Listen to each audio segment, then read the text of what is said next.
Alright, Shalom wa Yom Tov Lechukum.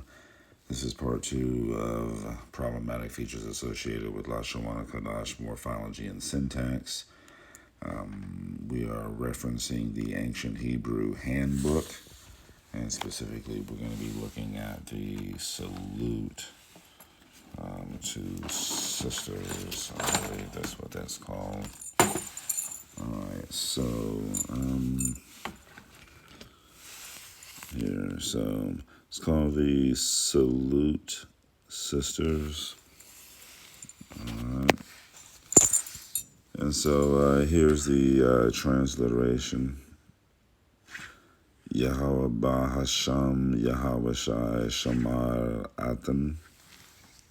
And here, Yahweh Bahasham Yahweh Shai Shamar Atan. Alright, so, of course, in the previous video we talked about ancient Hebrew could be characterized as a VSO language, meaning that syntactically you should expect to see, with a high degree of frequency,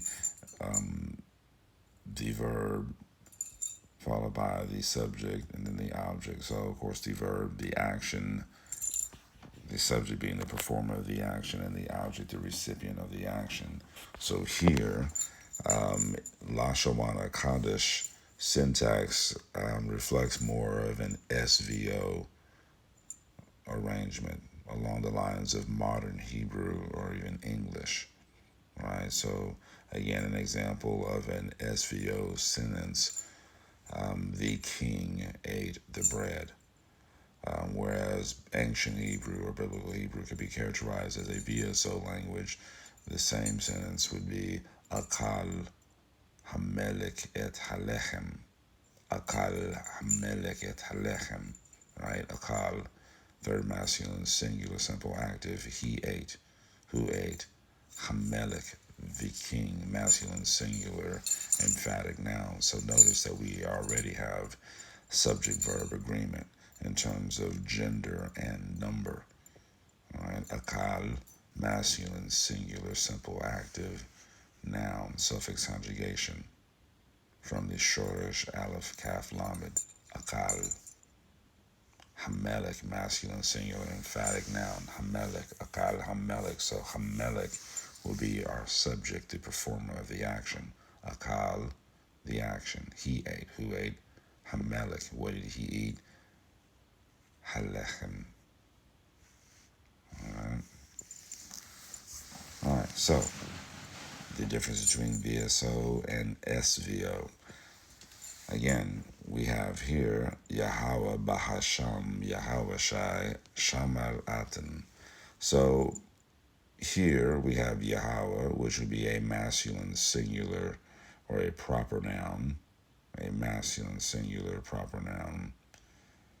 Okay, so this would be our subject. Again, ancient Hebrew, we would expect syntactically VSO.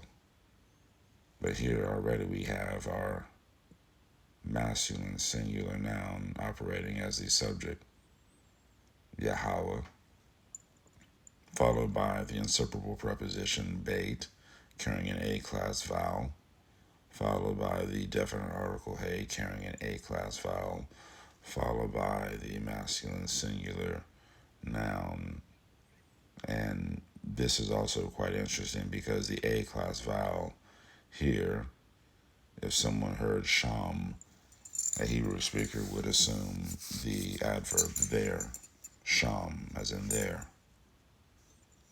Okay, so this exclusive A-class vowel employment does bring a bit of ambiguity. All right, so again, Yahweh Bahasham, Yahweh Shai Shamar Atan. So again, Yahweh is our subject.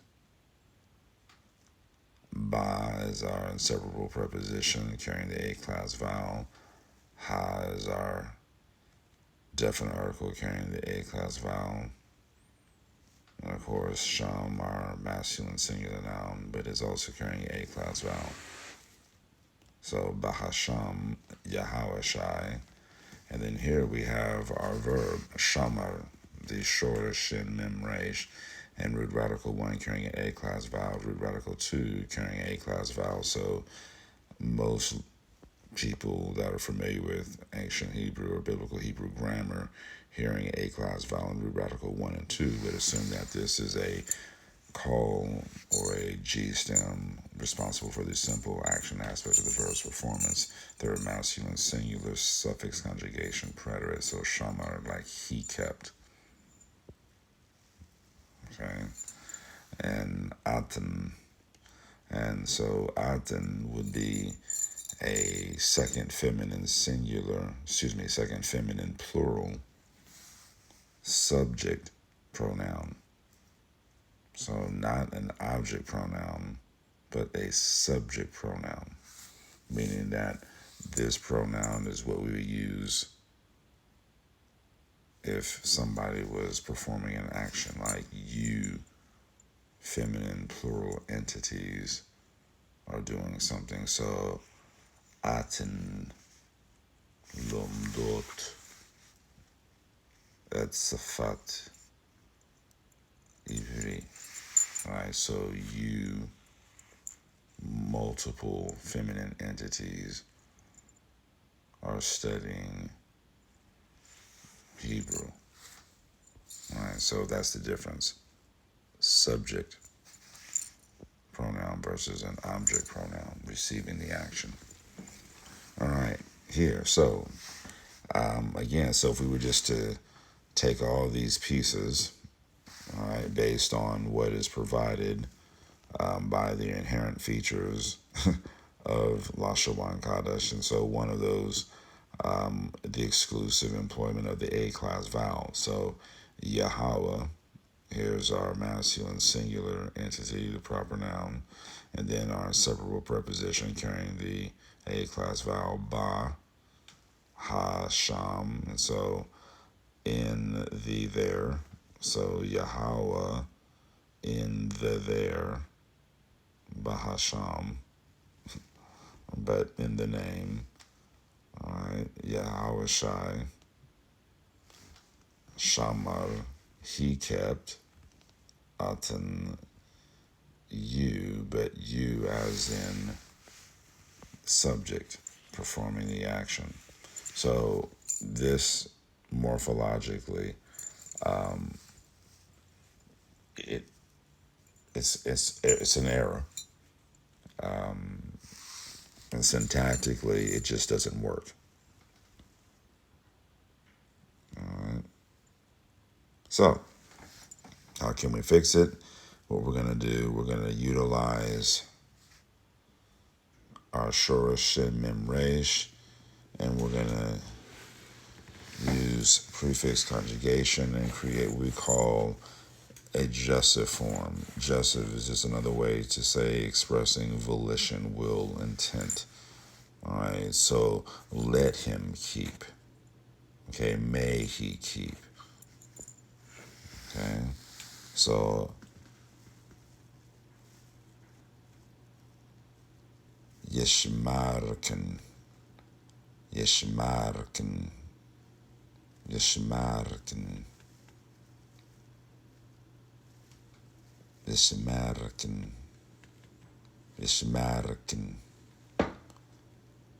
yishmarken Yahweh, Beshem Yahushua.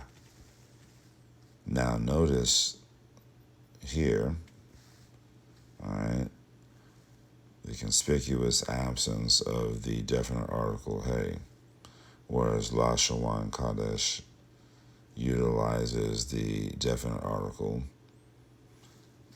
Ancient Hebrew doesn't need to do that because if this noun is in construct or in a bound form and it belongs to a definite entity, in this case it's a proper noun, so this noun is a definite noun, this noun by association becomes definite. All right. Therefore, we do not need to employ the definite article, and in the absence of the definite article, there's no assimilation of that A class vowel or there's no assimilation of the definite article and the A class vowel here. All right, so Yahweh Bahasham, we don't need that because the Sham belongs to Yahweh Shai. So this becomes a reconstruct relationship or a bound form. So Yishmar Ken Yahweh Beshem Yehoshia. So you hear the difference in the vowel for the inseparable preposition here. Lashawana Qadasha uses the A class vowel Ba Ha Sham Beshem Yehoshia. Beshem Yehoshia. Yahweh Bahasham Yahweh Shai Shamar Atan. Yeshmarkin Yahweh Beshem Yehoshia. So again, this is our call stem responsible for the simple action aspect of the verb's performance, and we're utilizing prefix conjugation. So here's our prefix radical. Here's root radical 1 of the shorter short root radical 2, root radical 3. So shamar is our root. All right. We're using the call stem again. All right. So that means the thematic vowel selection, yishmarikin, and here's our pronominal object suffix, meaning that this indicates the recipient of this action will be feminine plural entities. And because of this form, we know that it's marked feminine, so there's no masculine entity included within the scope of this plurality. Whereas we could utilize the come for gender inclusive or masculine plural. This is exclusive feminine. Yishmarikin Yahweh Beshem Yehoshia. And if we wanted to say here, Yahweh Basham, Yahweh Shai, Shamar Atom, right? So I guess women speaking to men, we will utilize this pronominal suffix. So Yeshmarakim Yahweh Beshem Yehoshia. So may he keep you, feminine entities, or may he keep or guard you, masculine entities, and who? Yahweh, because it's a VSO language. So here is our verb, Yeshmor. Here's the subject, Yahweh. Yeshmarakim Yahweh. Yeshmarakim Yahweh. Beshem Yehoshia. Alright, so may he keep or guard you, feminine entities, and who? Yahweh. So may Yahweh guard you, feminine entities, or masculine entities, or gender inclusive entities. Here's our inseparable preposition, bait. Notice the conspicuous absence of the A class vowel because there's no assimilation of the definite article hey. So Beshem Yehoshia. Yishmarakin Yahweh Beshem Yehoshia. In the name of. So Shem, this is our construct form. Shem Yehoshia, name of Yehoshia.